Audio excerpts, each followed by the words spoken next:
Maribel Valentin Espino sits in her hurricane-destroyed home in Montebello, Puerto Rico, Tuesday, Sept. 26, 2017, 5 days after the Category 4 storm slammed into Puerto Rico. Many of the more than 3.4 million U.S. citizens in the territory were still without adequate food, water and fuel. Flights off the island were infrequent. Communications were spotty and roads were clogged with debris. Officials said electrical power may not be fully restored for more than a month. AP photo, Gerald Herbert.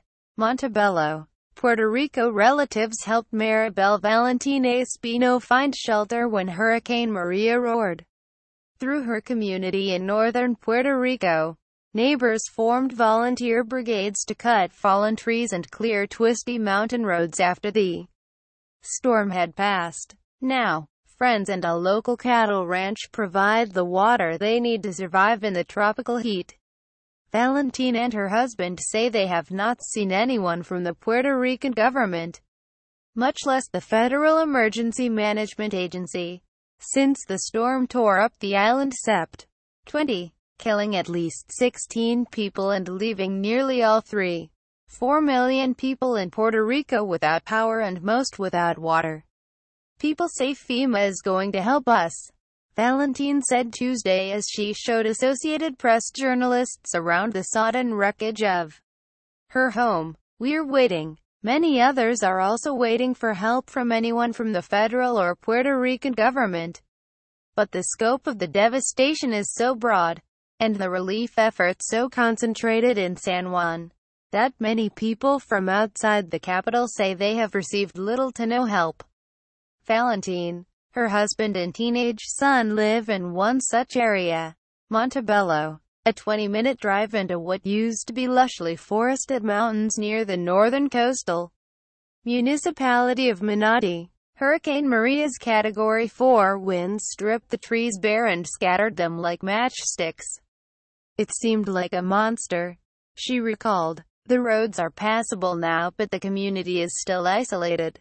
Nobody has visited, not from the government, not from the city, no one, said Antonio Velez, a 64-year-old who has lived there his entire life. In the central town of Morovis, Manolo Gonzalez built a makeshift raft out of a plastic pallet buoyed by soda bottles to help neighbors ferry food, gasoline and other basic supplies across a river where the bridge was destroyed. Someone had already strung a cable over the 100-yard stretch of river so people could hold on as they crossed in search of supplies. There's no food over there, Gonzalez said. We have to help each other because that's all we have. The same complaint echoed throughout the southeast coastal town of Yabucoa, the first town Maria hit as it barreled across the island with 155 miles per hour winds. Nothing, said 58-year-old retiree Angel Luis Rodriguez. I've lost everything, and no one has shown up to see if anyone lives here. At a nearby river, dozens of people gathered to bathe and wash clothes as they grumbled about the lack of aid. There's been no help from the mayor or from the federal government, said 64-year-old retiree Maria Rodriguez as she held a coconut in her right hand and took sips from it. After George hit us in 1998, they responded quickly, but now, nothing. We need water and food. Nearby, one girl engaged in a thumb war with a friend as she filled an empty water bottle with her other hand. Downstream, a woman sat cross-legged in the water behind a friend and helped wash her hair. The recovery in the first week since the storm has largely been a do-it-yourself affair.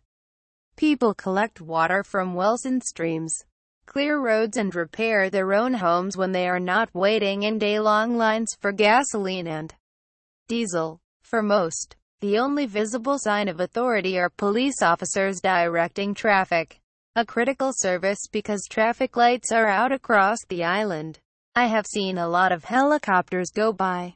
I assume those are people from FEMA, said Jesus Argalagos, who lives in Manatí and works at a grocery store that is only open part of the day because of the Power crisis. People get pissed off because they see them going back and forth and not doing anything. There are several thousand U.S. federal employees in Puerto Rico helping with the recovery effort.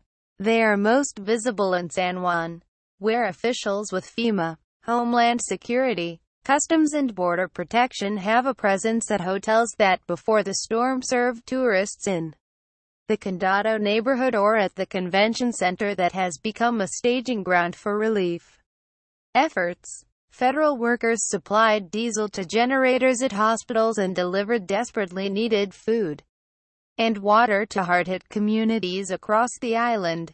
They have repaired the air traffic control systems and power at the airport, which is far from normal operations with only about a dozen commercial flights per day. U.S.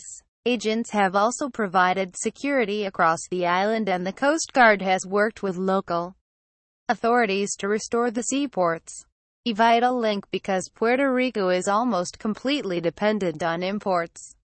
In addition, teams from the Army Corps of Engineers are helping to repair the electricity grid and to inspect and look for ways to avert the collapse of a dam near the western town of Cabradilas that has developed a crack and that officials have said could potentially fail, and personnel from Health and Human Services, the Department of Defense and Veterans Affairs have provided care and helped evacuate people from Puerto Rico with chronic medical conditions. A U.S. Navy hospital ship, the USNS Comfort, whose staff can perform surgeries, also is scheduled to arrive in the coming days, said Resident Commissioner Jennifer Gonzalez, the island's representative in Congress. Federal teams also were scheduled to visit the central mountain town of Ibanito, which was cut off from the rest of the island for 5 days. Many people began rationing their food and water supplies as they dwindled, unclear of when they would have contact with the outside world. We thought somebody was going to stop by, said Ana Lydia Mendoza, a 48-year-old cook at a barbecue restaurant who lost part of her roof. They told us that we had to stay calm. Gov. Ricardo Rossello and Gonzalez have said they intend to seek more than $1 billion in federal assistance, and they have praised the response to the disaster by President Donald Trump, who plans to visit Puerto Rico next week, as well as FEMA Administrator Brock Long. Rossello said the main problem is getting enough trucks and drivers to reach people throughout the island, adding that he is getting help from the U.S. mainland, including National Guard troops from several states. Food, water and generators are now at reopened ports waiting to be delivered. The federal and local governments are working together to make sure we can find our way to everyone in Puerto Rico, Rossello said Wednesday as he delivered an aid shipment to the mayor of the southern coastal town of Salinas. Still, it is hard to avoid the fact that the response looks different than previous ones. After hurricanes in Louisiana, Texas and Florida, waves of power company trucks from other states descended in long convoys, something that is obviously not possible on an island 1,000 miles to the southeast of the mainland. After the devastating earthquake in Haiti in January 2010, the U.S. military sent ships and the skies seemed to be filled with heavy-lift helicopters and planes carrying emergency relief, though the scale of that disaster was far worse. Hurricane Maria was the strongest hurricane to hit Puerto Rico in nearly 100 years, and officials say the cost of recovery will dwarf that of the punishing Hurricane George in 1998. Whatever the final bill, Valentin just hopes it will factor in people like her. If FEMA helps us, we are going to build again, she said. Associated Press photographer Gerald Herbert in Morovis contributed to this report.